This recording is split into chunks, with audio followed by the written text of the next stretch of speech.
Assalamualaikum warahmatullahi wabarakatuh. Perkenalkan, nama saya Ardia Utami Penigoro. Saya mahasiswa aktif di Fakultas Syariah, Prodi Hukum Ekonomi Syariah, Institut Agama Islam Negeri Manado.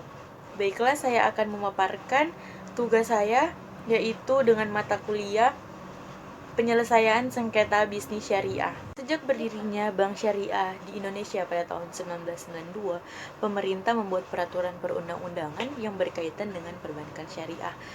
Kini perbankan syariah itu diatur dalam Undang-Undang Nomor 10 Tahun 1998 tentang perubahan atas Undang-Undang Nomor 7 Tahun 1992 tentang perbankan dan Undang-Undang Nomor 21 Tahun 2008 tentang perbankan syariah.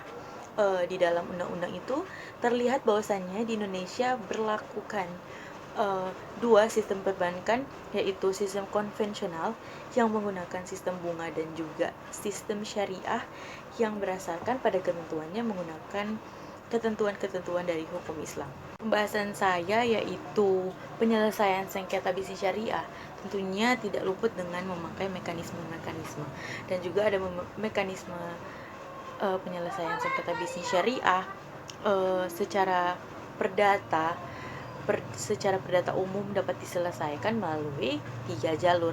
Yang pertama itu ada lembaga arbitrase syariah dan yang kedua melalui perdamaian atau yang dikenal dengan sistem ADR dan juga yang ketiga ada jalur litigasi atau proses peradilan di pengadilan agama atau di pengadilan negeri tergantung dari klausa perjanjian yang disepakati.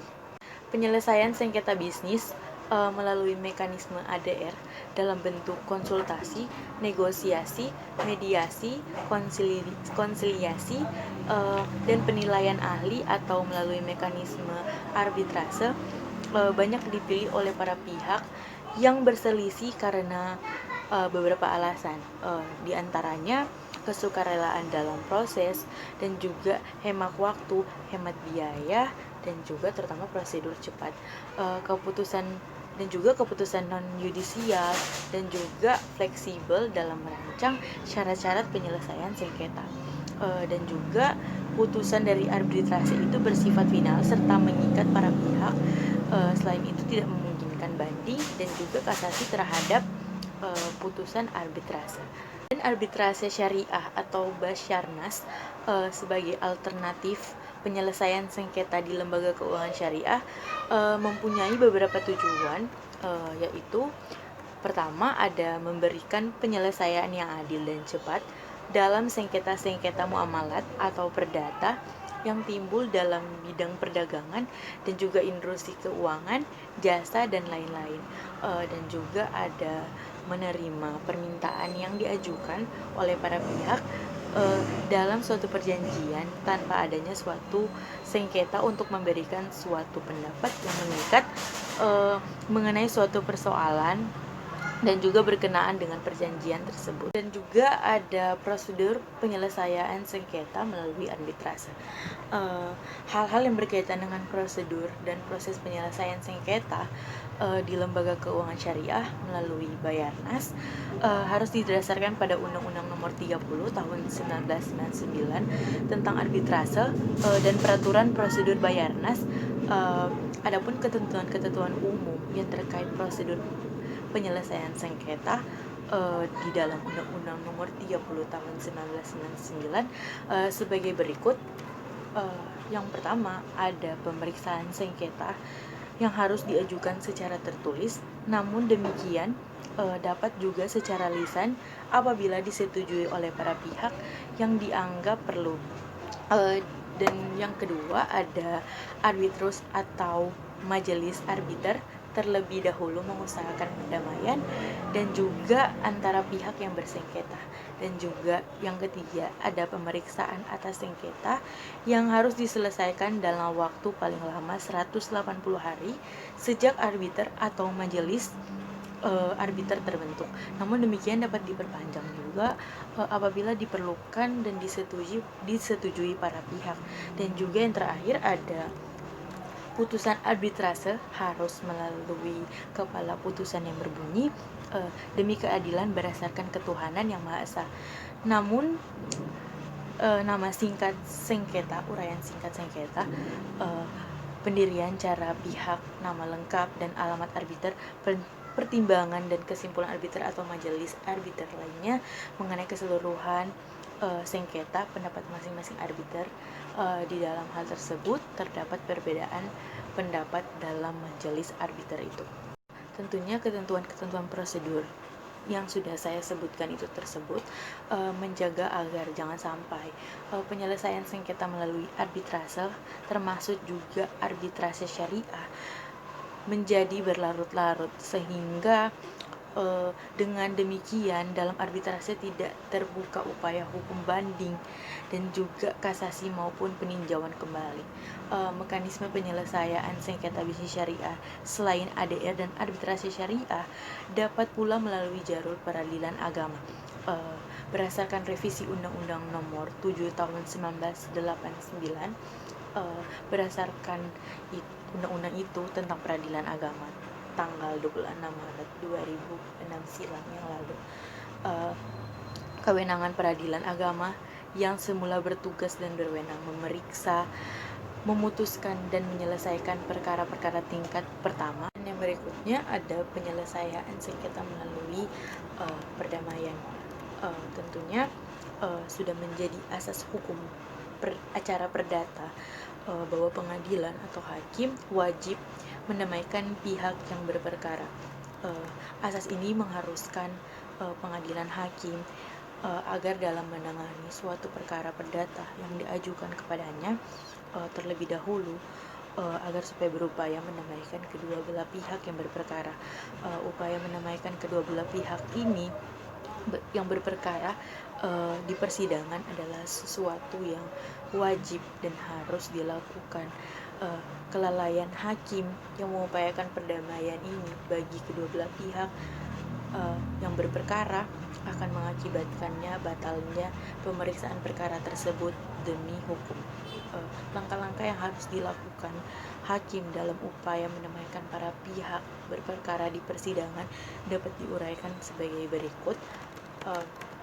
Yang pertama ada upaya damai atas dasar ketentuan dalam pasal 154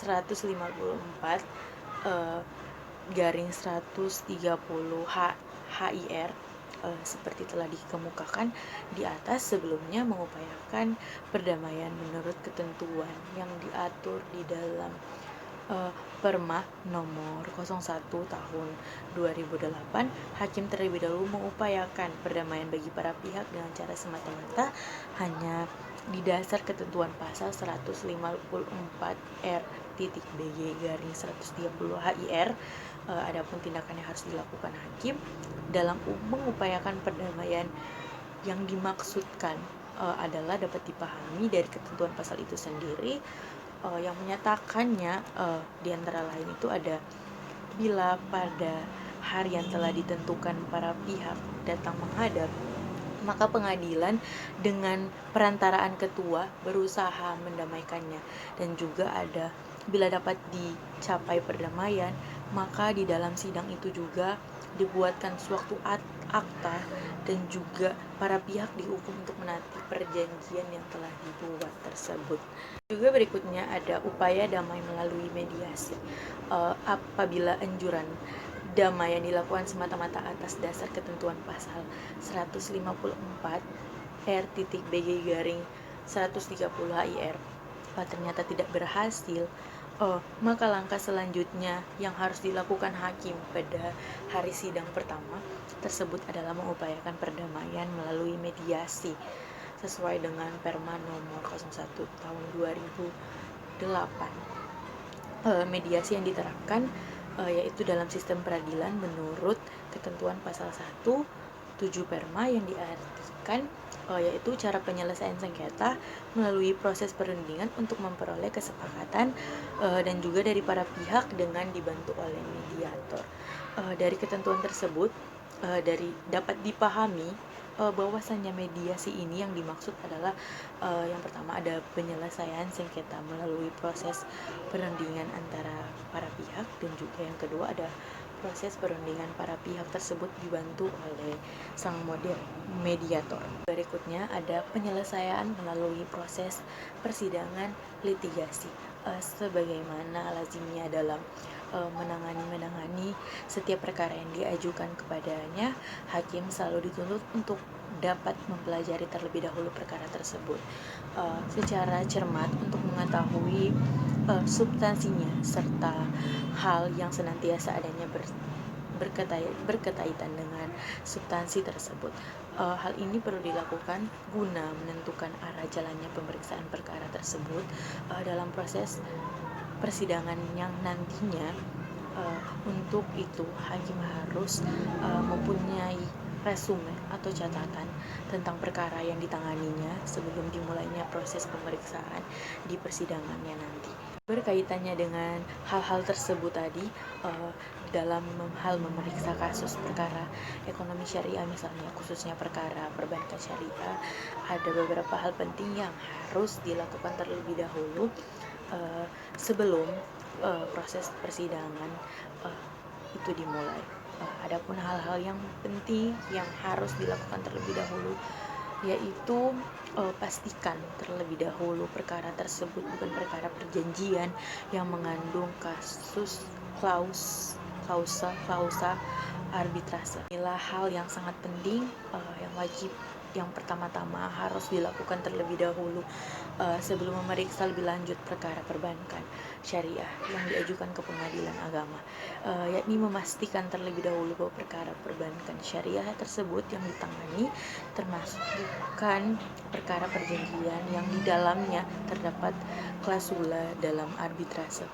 Pentingnya dalam memastikan terlebih dahulu apakah perkara tersebut termasuk persengketaan perjanjian yang mengandung klausula arbitrase atau tidak, dan juga tidak lain dimaksudkan agar jangan sampai pengadilan agama itu sendiri memeriksa atau mengadili perkara yang ternyata di luar jangkauan kewenangan absolutnya, dan juga sementara pemeriksa terhadap perkara tersebut sudah berjalan sedemikian rupa atau bahkan sudah diputuskan, bisa dipelajari secara cermat perjanjian dalam akad yang mendasari kerjasama antara para pihaknya. Di dalam kesimpulannya dari aspek-aspek yang sudah saya paparkan tadi, yaitu penyelesaian sengketa bisnis syariah ini sendiri dapat dilakukan melalui beberapa alternatif, yaitu mediasi melalui lembaga arbitrase syariah, dan juga litigasi, dan juga penyelesaian sengketa bisnis melalui ADR dalam bentuk konsultasi, negosiasi, mediasi, dan juga konsiliasi dan penelitian ahli atau melalui mekanisme arbitrase banyak dipilih oleh para pihak yang berselisih karena beberapa alasan. Di antaranya ada kesukarelaan di dalam proses, prosedur cepat, rahasia atau konfidensial, dan juga hemat waktu, hemat biaya, dan keputusan yudisial lebih fleksibel dalam merancang syarat-syarat penyelesaian sengketa, dan juga ada win-win solution, dan juga tetap terpelihara hubungan baik antar pihak yang bersengketa.